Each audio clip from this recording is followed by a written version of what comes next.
Assalamualaikum warahmatullahi wabarakatuh. Perkenalkan, nama saya Idris Ambuldale As'ad M dengan NIM PO 7120 1240 61 dan jurusan D3 Keperawatan kelas B tingkat 1. Tugas dari mata kuliah Bahasa Indonesia. Yang pertama yaitu sebutkan dan jelaskan kedudukan dan fungsi bahasa Indonesia serta berikan contohnya. Kedudukan bahasa Indonesia. Yang pertama itu bahasa negara. Bahasa Indonesia diakui sebagai bahasa resmi Negara Kesatuan Republik Indonesia. Hal ini diatur dalam Undang-Undang Dasar 1945 dan merupakan simbol identitas nasional. 2. Bahasa pengantar. Bahasa Indonesia digunakan sebagai bahasa pengantar dalam pendidikan, pemerintah, dan komunikasi publik. Ini memungkinkan komunikasi yang efektif di seluruh wilayah Indonesia yang memiliki beragam suku dan bahasa daerah. Fungsi bahasa Indonesia. Yang pertama yaitu fungsi komunikatif. Bahasa Indonesia digunakan untuk berkomunikasi antara individu dalam kehidupan sehari-hari. Contoh, seseorang berkomunikasi dengan teman menggunakan bahasa Indonesia saat berbicara di sekolah. 2. Fungsi pendidikan. Bahasa Indonesia berfungsi sebagai alat pengantar dalam proses pembelajaran. Contohnya, di sekolah mata pelajaran seperti matematika dan ilmu pengetahuan alam diajarkan dalam bahasa Indonesia. 3. Fungsi kebudayaan. Bahasa Indonesia sebagai sarana untuk menyampaikan dan melestarikan budaya. Contoh, kegiatan seni seperti teater dan sastra seringkali menggunakan bahasa Indonesia untuk menjangkau penonton yang lebih luas.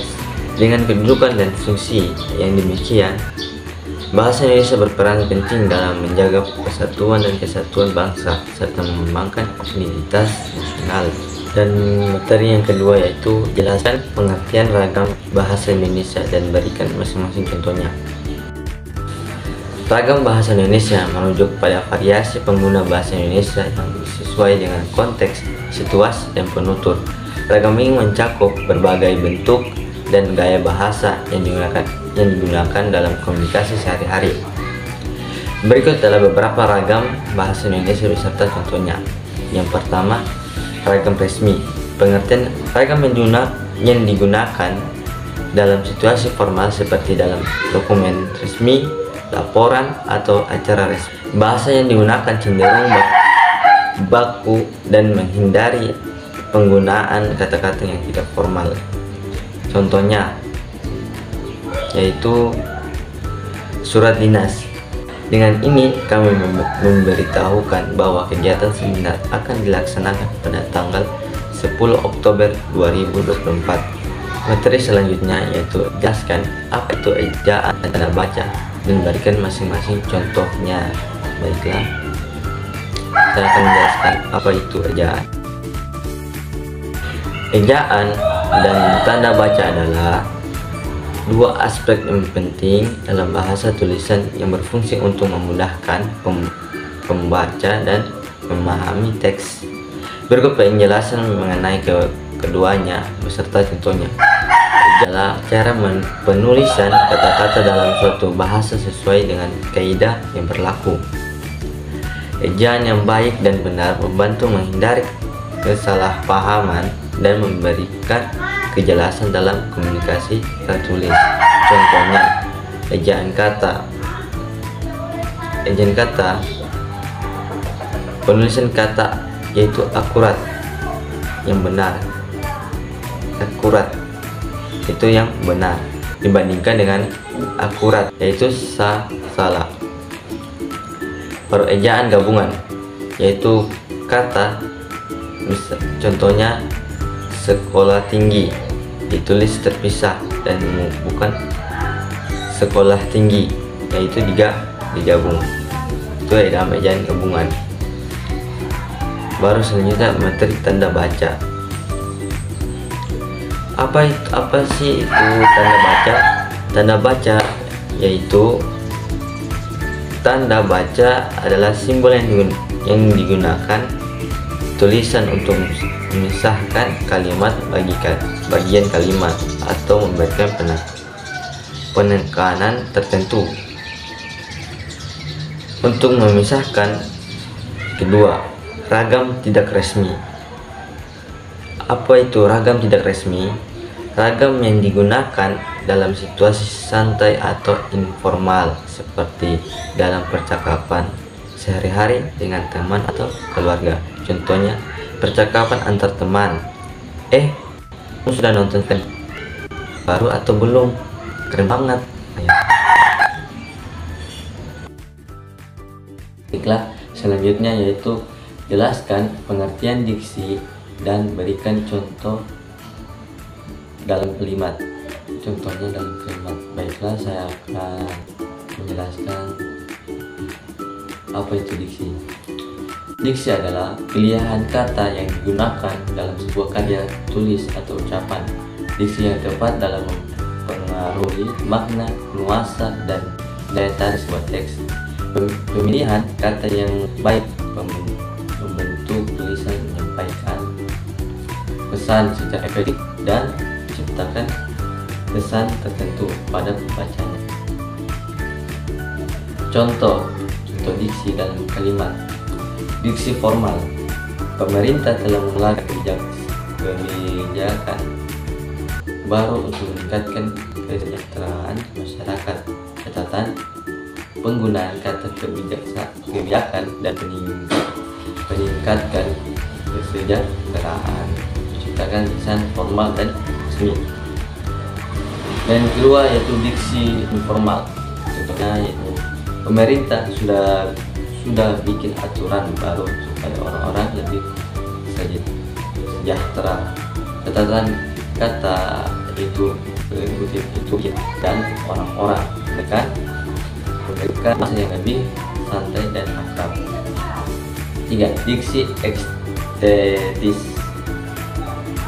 itu di tengah hutan. Contohnya, di tengah hutan yang rimbun, suara burung berkicau merdu seolah menunjukkan lagu kehidupan. Catatan sini diksinya yaitu penggunaan kata rimbun dan berkicau merdu menciptakan gambaran visual dan auditori yang kuat. Selanjutnya yaitu diksi sederhana. Diksi sederhana itu dia pergi ke toko untuk membeli buah. Jadi catatan sini, penggunaan kata sederhana seperti pergi, toko, dan buah membuat kalimat mudah dipahami. Dan terakhir yaitu diksi emosional. Contohnya dimana itu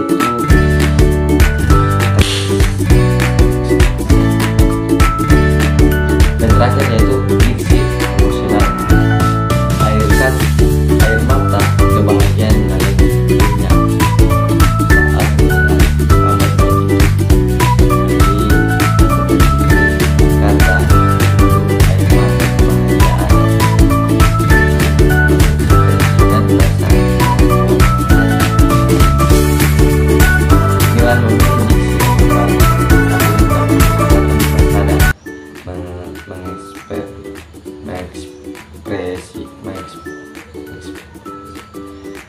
mengekspresikan perasaan dan penyampaian pesan dan dengan lebih efektif. Baiklah,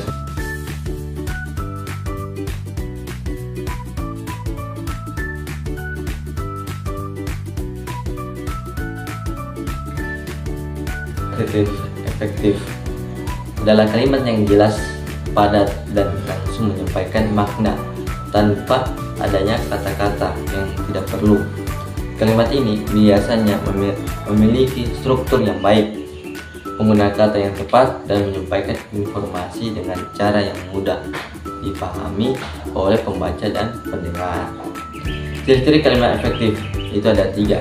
Yang pertama, kejelasan, kepadatan, dan keterpaduan. Saya akan menjelaskan kejelasan. Apa itu kejelasan? Kejelasan itu menghindari ambiguitas dan membuat makna kalimat mudah dipahami. Dan kedua itu kepadatan, itu menggunakan kata-kata yang tepat tanpa bertele-tele. Dan terakhir itu keterpaduan, menggunakan tata bahasa yang benar dan teratur. Contoh kalimat efektif. Contoh pertama yaitu saya akan pergi ke pasar. Penjelasan itu kalimat ini jelas menyatakan niat dan waktu setelah makan siang tanpa menyertai informasi yang tidak perlu. Contoh kedua, kami membutuhkan laporan itu sebelum akhir minggu.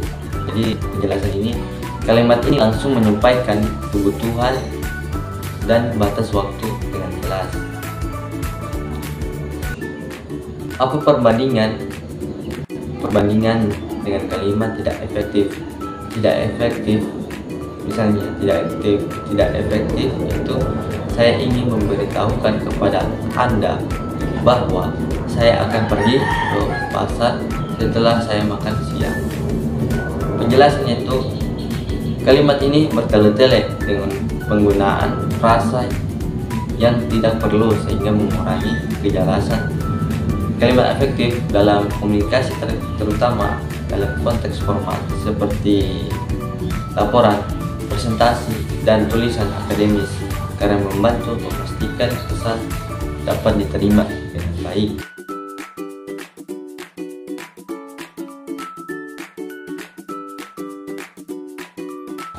Selanjutnya saya akan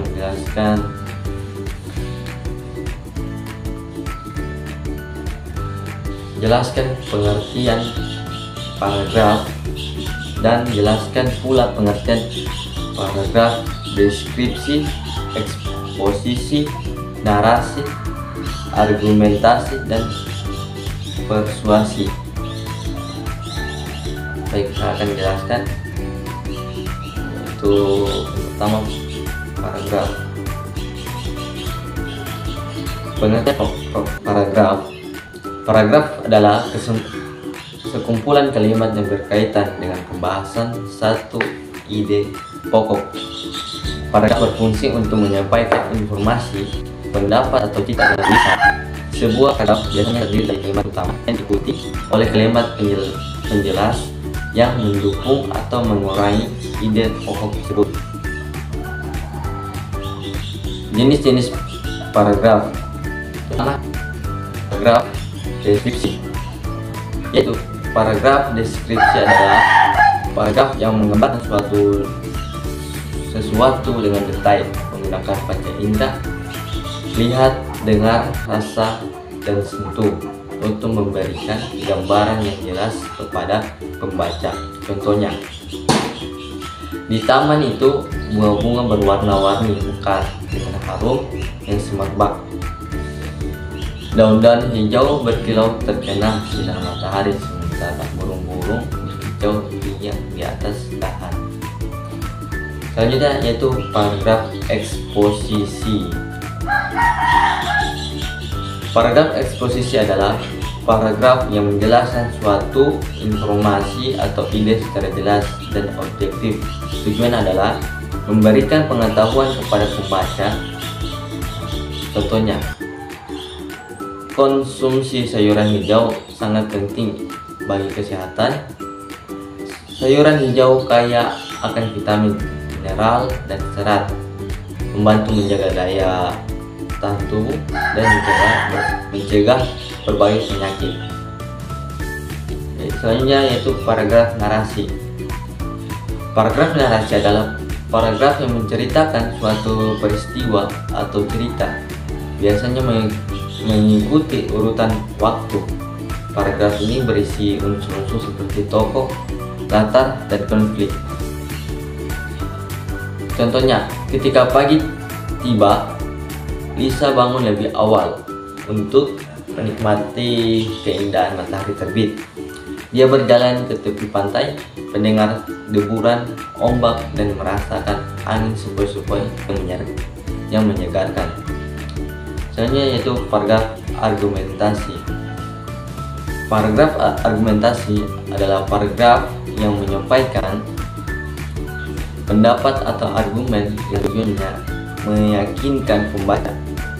Paragraf ini biasanya didukung oleh fakta dan data atau contoh. Misalnya, contohnya penggunaan kendaraan umum harus ditingkatkan untuk mengurangi kemacetan dengan lebih banyak orang menggunakan transportasi umum. Maka jumlah kendaraan di jalan akan berkurang sehingga waktu tempuh perjalanan menjadi lebih efisien.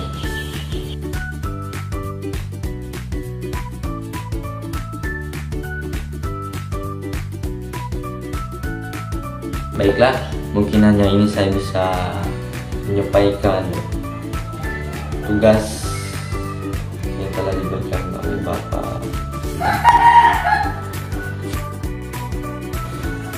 Baiklah, saya akan lanjut. Itu tanda baca. Tanda baca adalah tanda simbol yang digunakan dalam tulisan untuk membentuk kalimat, bagian kalimat atau memberikan penekanan tertentu. Tanda baca membantu menyampaikan intonasi dan makna yang tepat dalam kalimat. Contohnya yaitu titik. Titik digunakan untuk mengakhiri sebuah kalimat. Hari ini saya pergi ke pasar. Dan yang kedua yaitu koma. Koma digunakan untuk memisahkan elemen dalam kalimat atau daftar. Contohnya saya membeli jeruk dan pisang. Dan selanjutnya yaitu tanda tanya digunakan di akhir kalimat tanya. Apakah kamu sudah makan? Itu akhir kalimat tanya. Selanjutnya yaitu tanda seru. Tanda seru digunakan untuk mengekspresikan perasaan yang kuat atau perintah. Contoh, hati-hati di jalan. Dan selanjutnya yaitu tanda kutip digunakan untuk mengapit pernyataan langsung atau kutipan. Contohnya dia berkata, saya akan datang besok. Selanjutnya itu titik 2 digunakan untuk memperkenalkan daftar atau penjelasan. Contohnya yaitu dalam rapat tersebut dibahas beberapa hal penting. Kedua yaitu anggaran, jadwal, dan proyek baru. Yang ketujuh, yang terakhir itu tanda hubungan.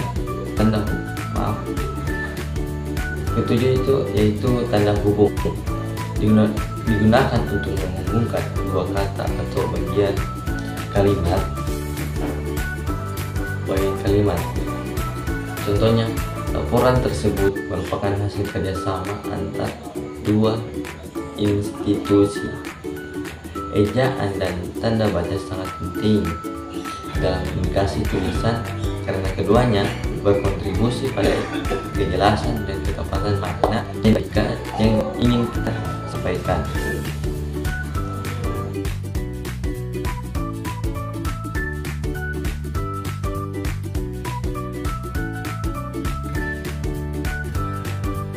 Baiklah, mungkin hanya ini saja yang saya sampaikan. Jadi ada kurangnya saya